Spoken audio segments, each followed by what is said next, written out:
But I'm making this known because you've asked me to explain. Yes. Now, immediately after the elections, the Congress, my understanding was that having made this supreme sacrifice, that we're all going to work together to support the candidate. But then, very strangely, instead of my decision being seen as a positive one, there were serious attempts to alienate my supporters. By who? By the leadership of the party at that time. And it was clear. I mean, this is common knowledge in the party. Look, can you imagine that for somebody who has been such a dominant figure in the party, having made that sacrifice? I was in my office one evening.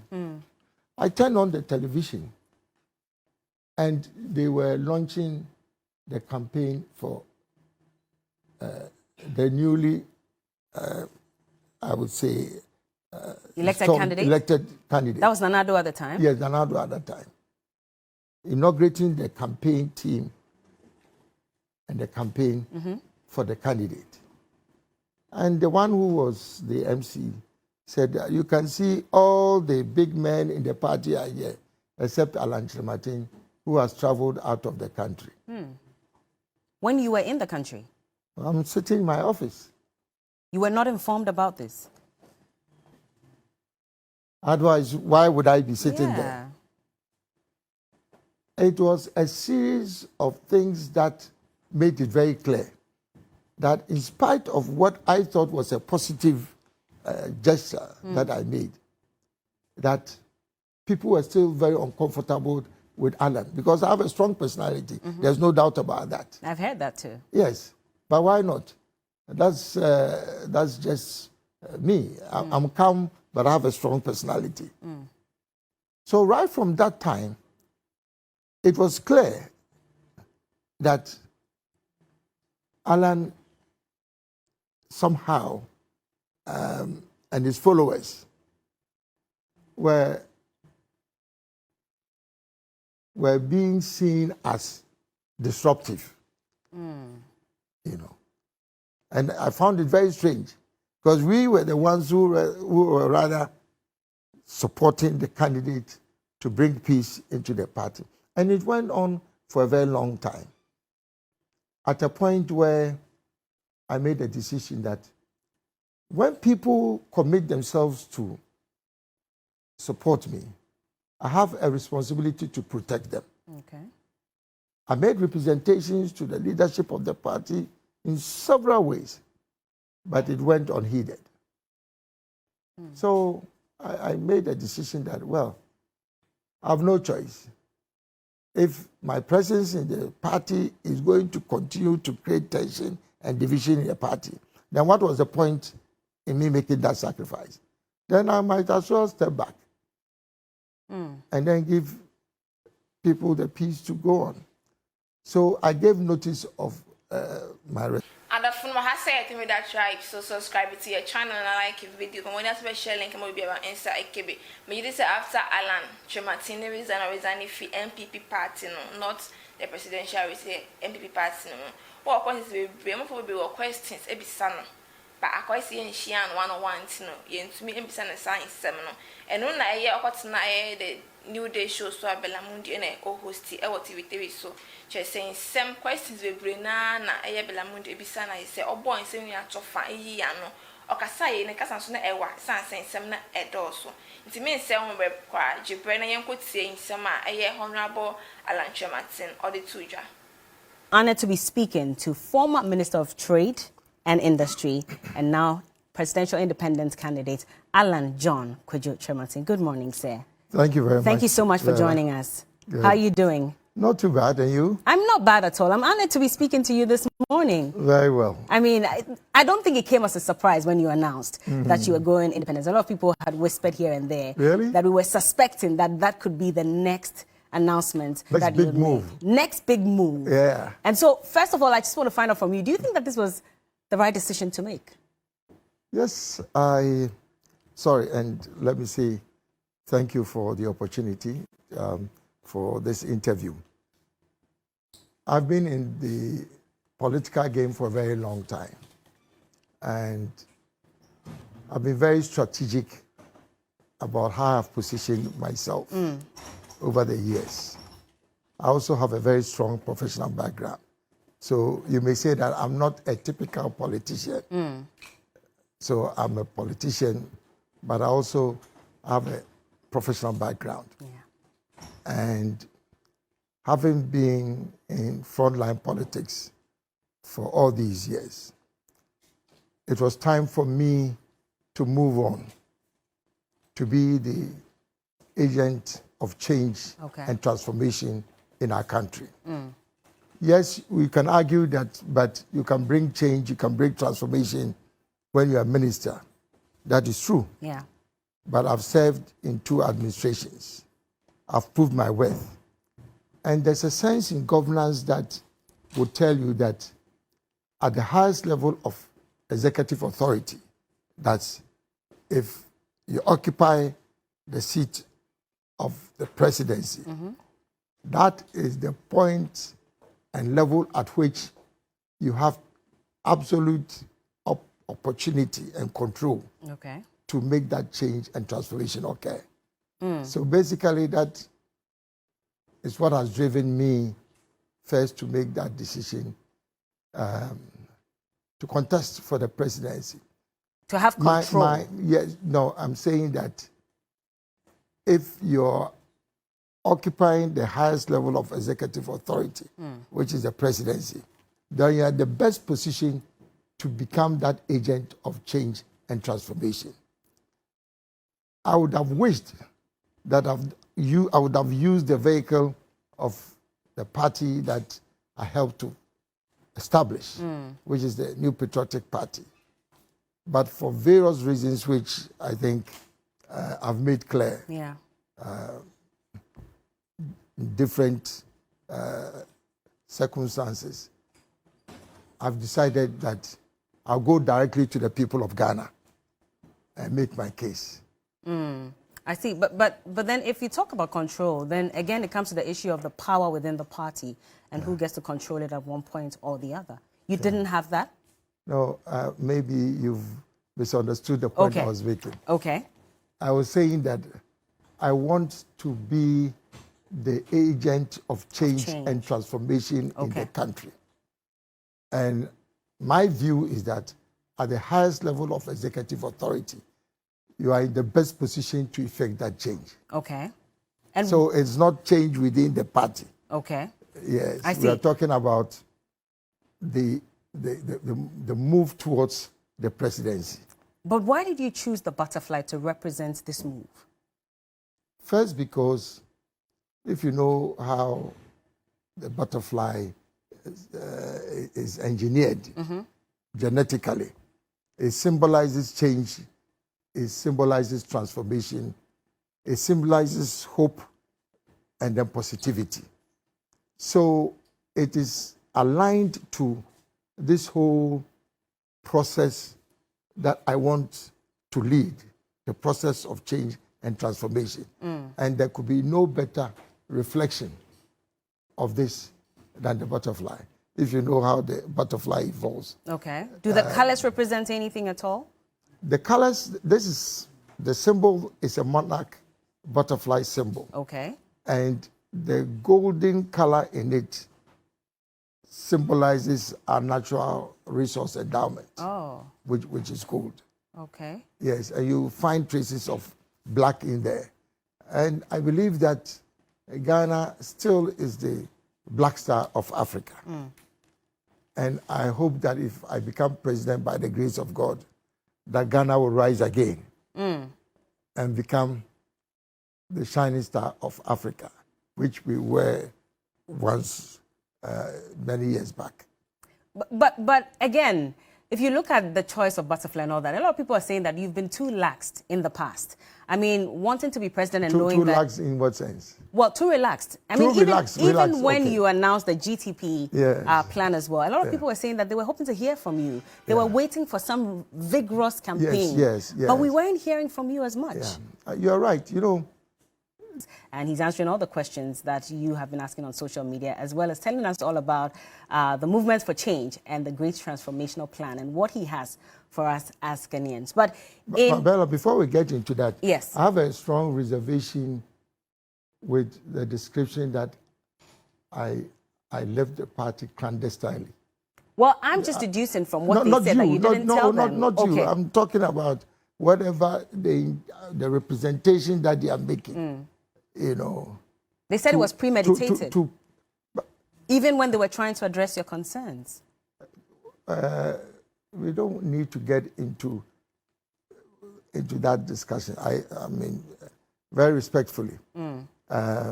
So that's my view. I've given them an indication that I'm resigning honorably from the party. Yes, but to put a negative slur on the fact that I did not inform the party, it's a bit strange for me. Did you inform at least some of the other leaders of the party? For example, former President Why do we have to have a public discussion on who I talked to about exiting from the party? Okay. Is that a subject matter that we should have a discussion on? Well, people are interested, and based on that press statement as well, which is why we're asking that. But whichever way, there are some within the party and even without the party who are saying that this is the second time that you have resigned from the party. The first time it happened, the national chairman, of course, he also served as national chairman for the NPP, BJ Darocha. He had issued a statement where he was saying that there was no need to bring you back in because you will become a disruptive factor, a stumbling block, and a loose cannon, and that they should let you go. Now, there are some party members and even people outside the party who are saying that he's been vindicated after many years because exactly what he itemized, that's what they're seeing happen now.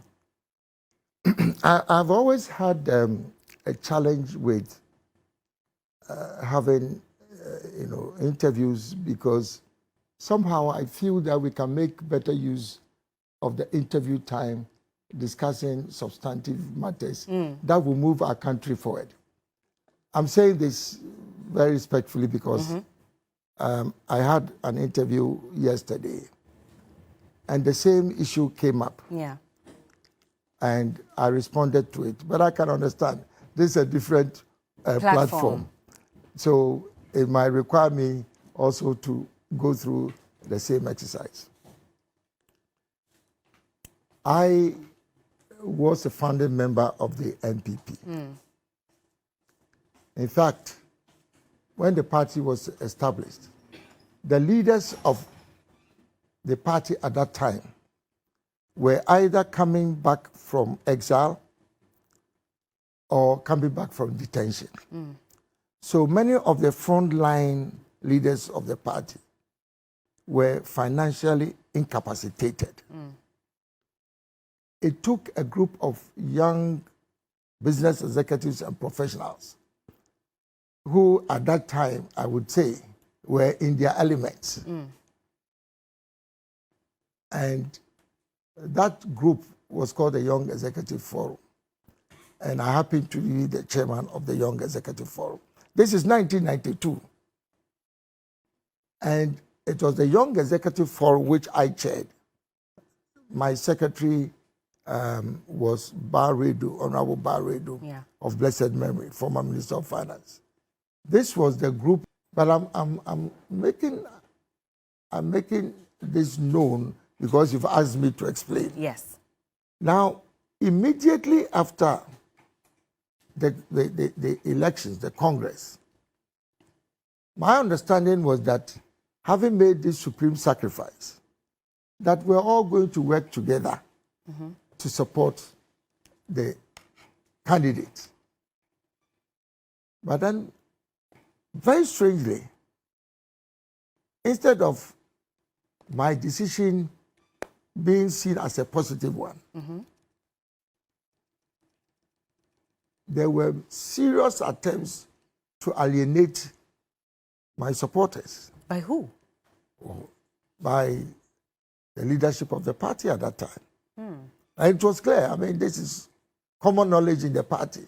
Look, can you imagine that for somebody who has been such a dominant figure in the party, having made that sacrifice? I was in my office one evening. I turned on the television and they were launching the campaign for the newly, I would say, Elected candidate? Elected candidate. That was Nanado at the time? Yes, Nanado at that time. Inaugurating the campaign team and the campaign for the candidate.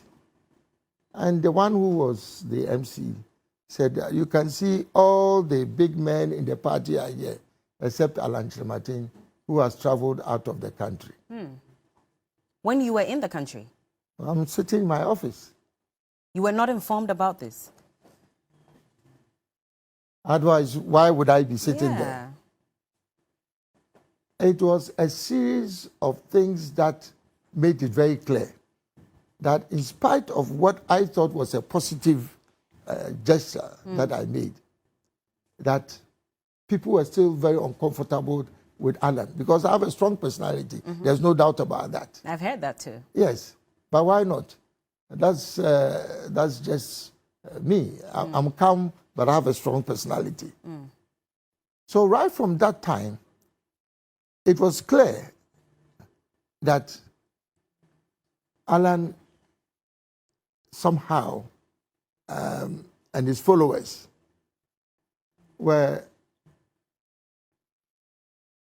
being seen as disruptive, you know. And I found it very strange because we were the ones who were rather supporting the candidate to bring peace into the party. And it went on for a very long time.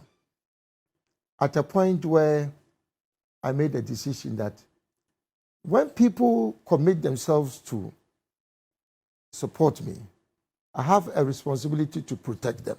Okay. I made representations to the leadership of the party in several ways, but it went unheeded.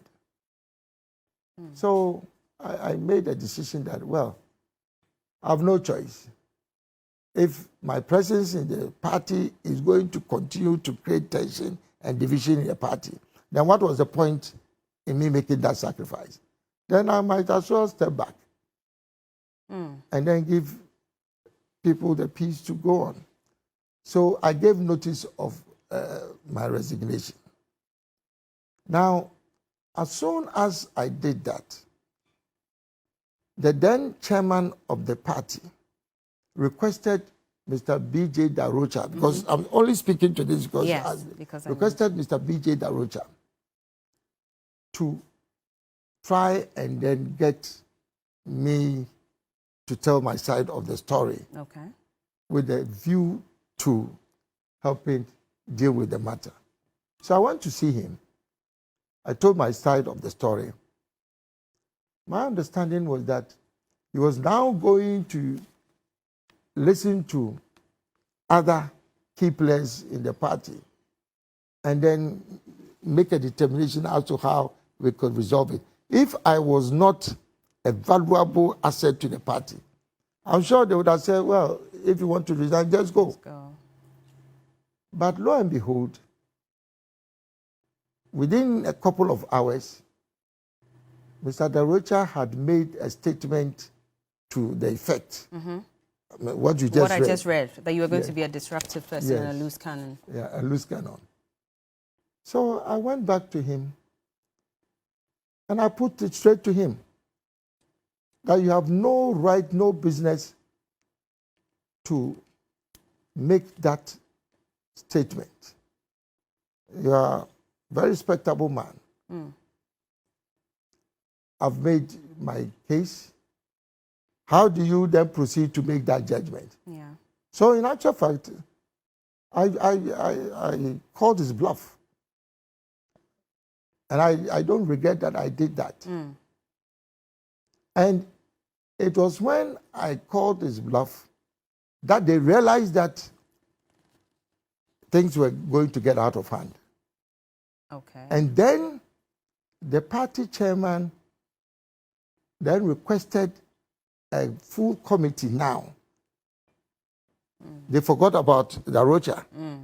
And then requested a full committee chaired by another past chairman, Mr. Odoi Sykes, okay, to then interrogate the matters that I had complained about. When I appeared before the committee, I didn't even spend more than 5 minutes. And the chairman concluded that the party needed to plead with me to rescind my decision. So they understood your concerns? Not that they just understood my concern. They actually pleaded with me and asked me, prevailed upon me to rescind my decision, which I did. And then after that, I was one of the strongest campaigners for the then candidate, Akufo-Addo. So there's been that history. And it is strange, it is difficult to understand why that animosity against somebody who has been a founding member of the party, have played a key role in the party, has had to go on, and that's why I'm giving you this bar, for so long. Anybody who is directly linked to Alan is somehow considered as an outcast. Even up until this point? But that's the lead on to where we are what now. has happened. Which is why I'm wondering then that why did you stay on for so long if this was constantly happening? But you're absolutely right. But it just shows you that I bid my time. And I wanted to give everybody the chance to see whether the circumstances will change.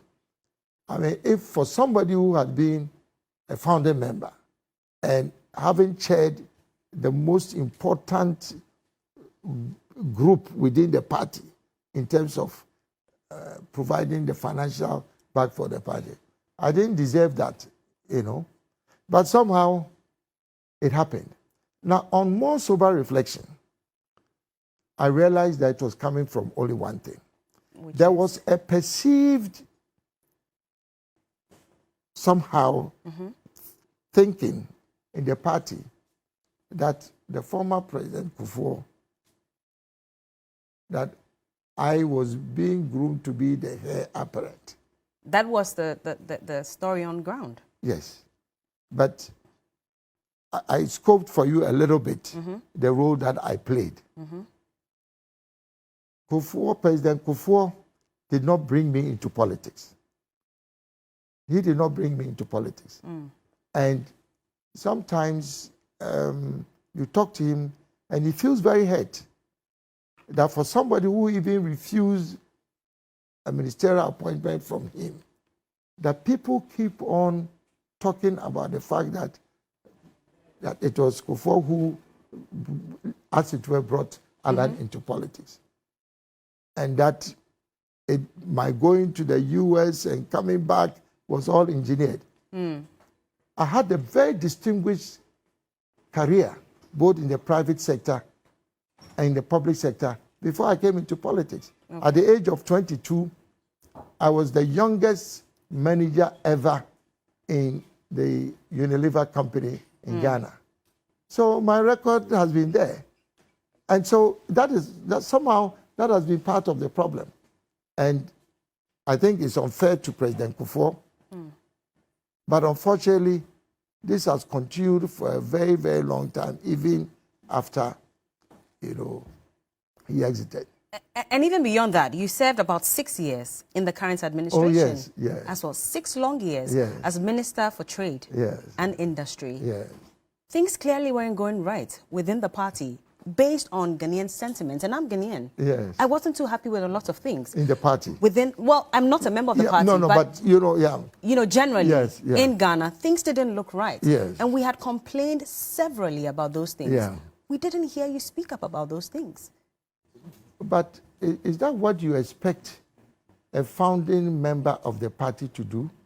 that if there are challenges in the party, I come out openly to speak about it. For whose benefit? Not just challenges within the party, but generally. Oh, you mean in the country? Generally in the country as well. I mean, you talk about the fact that for a long time, from 2007, 2008, up until now, you've been victimized, along with people who followed you. Yes. So imagine what Ghanaians have been through, and that's why we're asking that. Why has it taken you so long to speak up and endure and take up a position within this government, even when all this was happening to you and Ghanaians were also struggling? Yes. Well, but if I'm part of, let's say, a group at the very senior level, I don't think it is appropriate for me to come out to criticize the government when I'm aware of the challenges and whatever was going on. As I said, I've been a senior member of the party.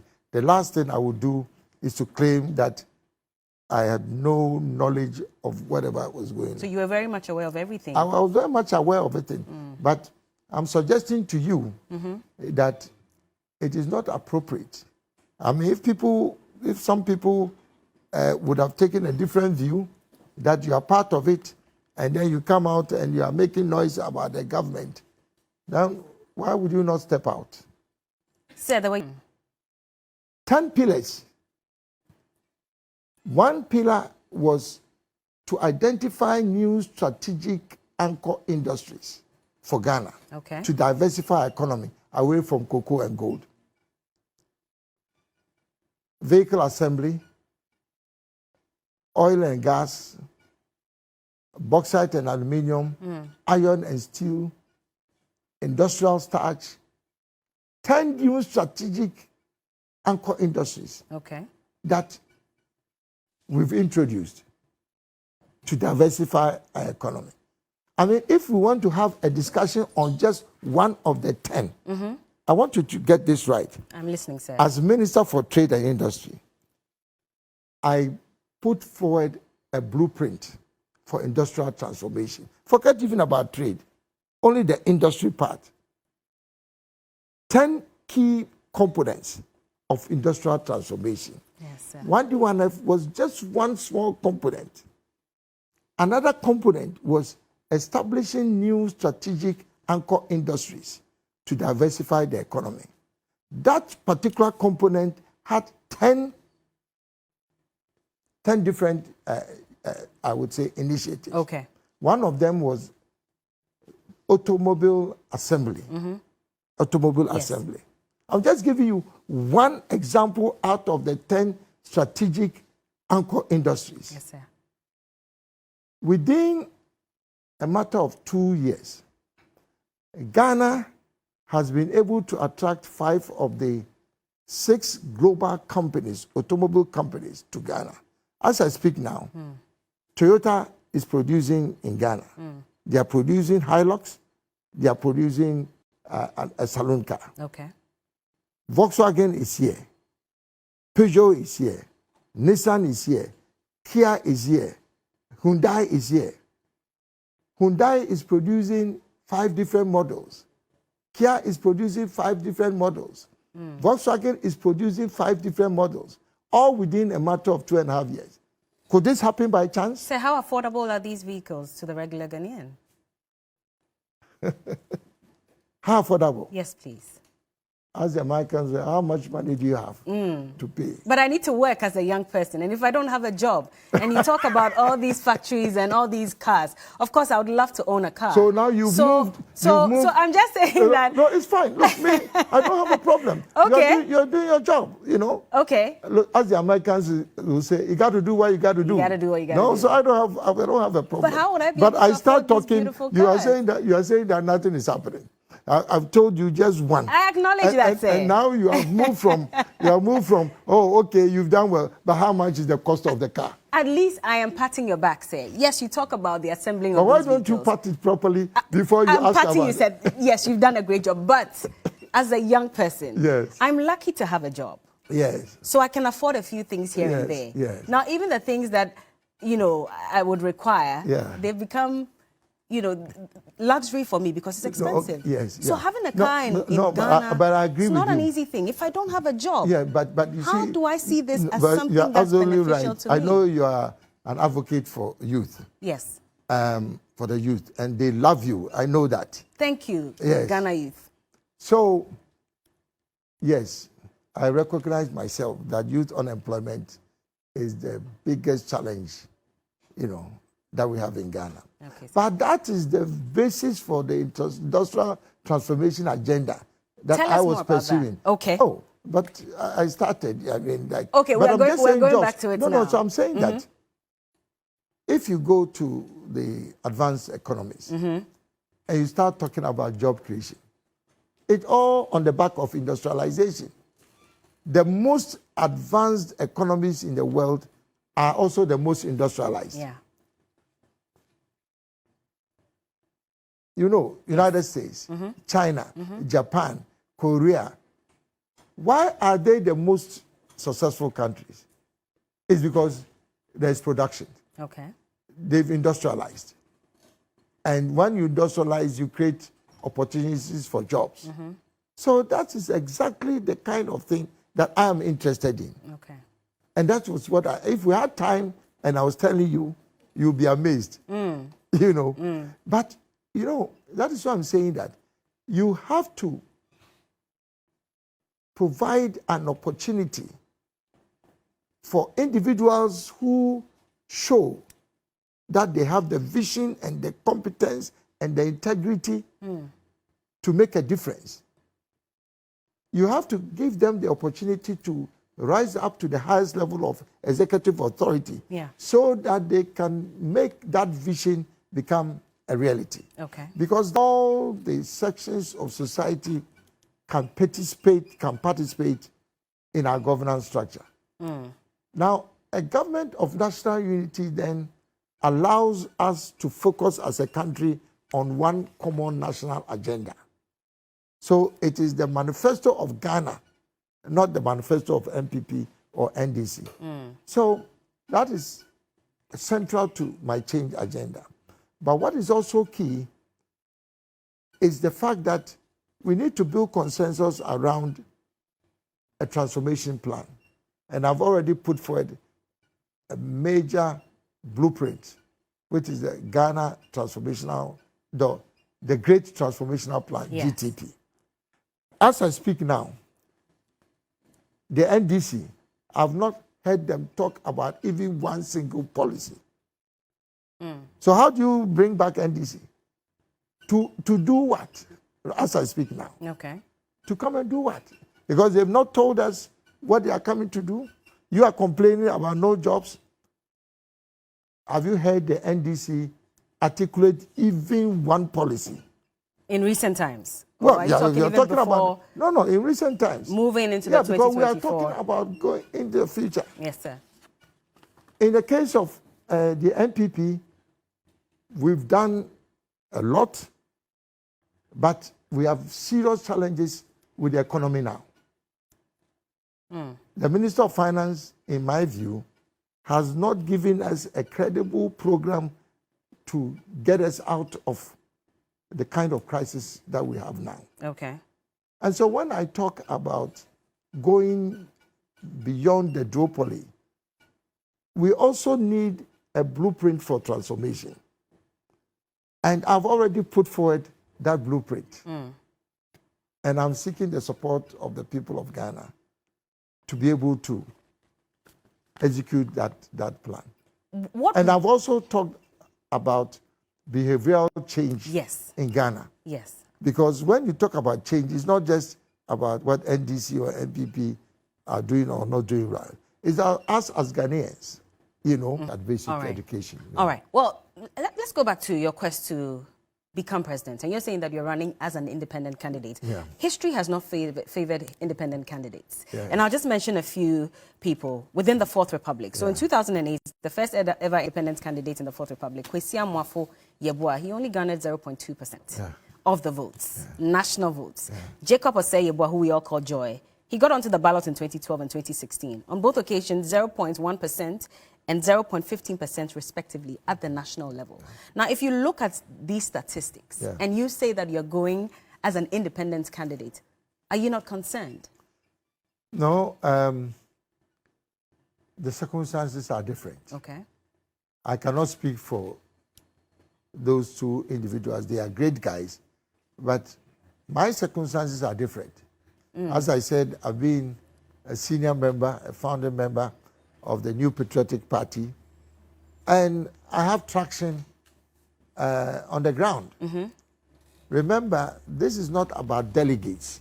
You know, all this noise, you know, about super delegates, and it's all just delegates. And the delegates, even the extended one, they are no more than 210,000. Yeah. But the number of people who vote in every election for MPP is 6.5 million. So for me, that is the real MPP. That is the MPP support base. So if you take the delegates out, you have like almost, I would say 5.5 million people who are sympathetic to the cause of MPP. And I believe that with the kind of vision that I have and my execution capability and my record in government internationally, you know, I believe that as an independent candidate, that I will be able to draw significant numbers from this wider MPP. Because remember, I'm not floating a new party to compete with the MPP.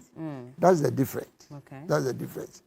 So if you are a voter, you can vote for your parliamentary candidate, for the MPP parliamentary candidate or NDC parliamentary candidate. But when it comes to the presidential election,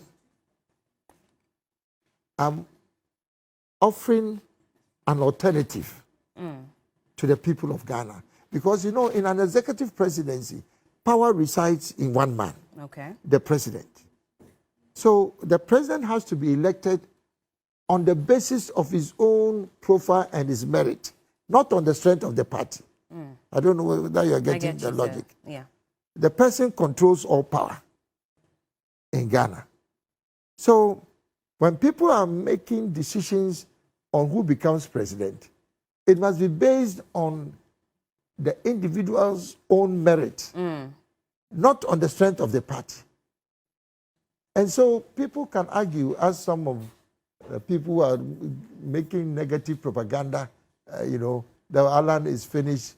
You wait and see whether you've heard that as well. Oh, you know, but if you're a politician, these things, you have to take them in your stride. These are your own colleagues. Yeah, but that's what I'm saying. Yeah, but it's still propaganda. Oh, it's just propaganda? No. When I say propaganda, it's what they are saying has no basis. And I can only say that let's wait and we go into the field. Because they can talk and boast about delegates who they control. But I'm talking about the 6.5 million, or let's say 6 million people who are not delegates. You know, I know that a significant number of people within that category would vote for you. Would vote for me. And then also, we have a large floating voter public in Ghana. It's estimated almost like 25%. Yeah. So the people that, let's say in MPP, we count as our voters, some of them are floating voters who vote for us. Yeah. So... And you're sure that they will come on your side? Well, because I have an excellent blueprint to transform Ghana. And also my unique selling proposition is that I have a big vision for Ghana. My competence has not been in doubt, both locally and internationally. And one of the things that I'm proud of is my record of integrity. And also I'm an action man. You're an action man? Oh, but you don't know that? Okay. Yeah. You don't. What kind of action, sir? We want to see the action. We want to see. It's in the supreme interest of our country. I've played my part, as I said, I helped nurture the party. I still believe in the ideals and values of the founding fathers of the party. I've explained why I've exited, you know. But I think that the interests of the country and the people of Ghana goes beyond the interests of any political party. Did you get that one? Yes, I'm saying that the interests of the country and that of the people of Ghana, that interest goes beyond the interests of any single party. Yeah. You know. So if by electing to become a candidate, you know, as an independent candidate, and I'm contesting for the presidency, I'm still serving the people of Ghana. And I don't feel that this is an exercise to take anything away from because as I said, my interest as an independent candidate is to build a government of national unity, in which the MPP will participate, in which the NDC will participate, CPP, all the smaller parties, identifiable groups. Yeah. You know, so I don't really see it that way, that I'm alienating any particular group. Let's talk about the powers of the president and the concern that the Constitution needs to be reviewed in order to reduce how much power the president has to make decisions, to appoint into state offices, etc. Where do you stand on that? Well, I want to interrogate it a little bit more. I feel that, you know, in an executive presidency, if you have the right person, then it's a very good model. And that is why I am, let's say, pushing for a candidate who will be voted for on the basis of merit and not on the back of a political party. If you get the right person who is interrogated and voted on the basis of his own profile and what he can do and his vision, then you would have a positive use of the executive presidency model. But if he's just the flag bearer of a political party, particularly having been selected by a small group of people, then he may not necessarily be the right person for the entire country. I don't know whether I'm making myself clear, you know. But because there's so much power vested in that individual, if the people of Ghana are voting for him on merit as an individual, then it's a good thing, because then they believe in his vision and his competence and capacity to move the country forward. So this is how I will align the thought process. You know, maybe what I'm proposing now will become a model not only for Ghana but for Africa.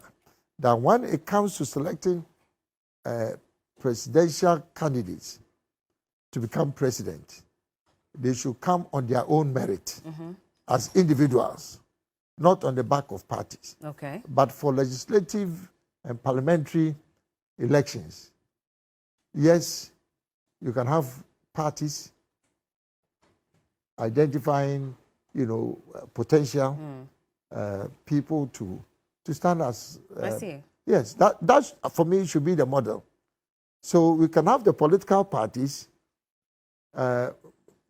controlling the legislature, but the president must be an honest, independent broker so that he can bring the parties together for purposes of developing government program and projects. I see. So when it goes back to parliament, then there's no reason for a fight, because the NDC, the MPP, CPP, all the parties should have had inputs into government programs. I see. Yes. Okay. Well, Butterfly Nation, you have hijacked the comment section. So I'm trying to read comments and all I see are butterflies. Anyway, so Stephen Ora says, Alan has a good heart for Ghana, especially the youth. Abdul Rafiq RTA Ali Mayao says this is true, and he's a man with wisdom that Kufuor saw in him. Well, he has mentioned that, I mean, all his plans to even want to become president, President Kufuor did not necessarily have a hand in it.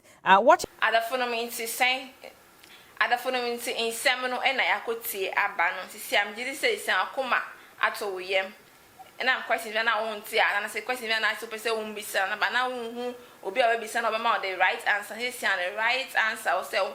Unyano na aye alanchimate e di abrel no ene na yekotie no make afu media iframes and IT service e di amount say when you see ni twa wana so pese unhia se na operate aye camera and as journalism works be aye media iframes and IT services omoye animations omoye event coverage blogging live streaming YouTube video intro some ye customization and branding omo printing cards be out bia so e design account furniture media iframes normal and the man I will turn on Jumana will be in a man for a who dear oh yeah oh Jum for my neighbor who do it for our force or NC Jumedia would deny by that soon I would dear frowning penny French in common and found terms and conditions on the kind of senate page once a amount. Media and the Baba Abra and cancer subscribe to your channel on now follow a channel or all social media platforms so still the name thing with that or TikTok, Facebook and Instagram and send every sounds a shabby.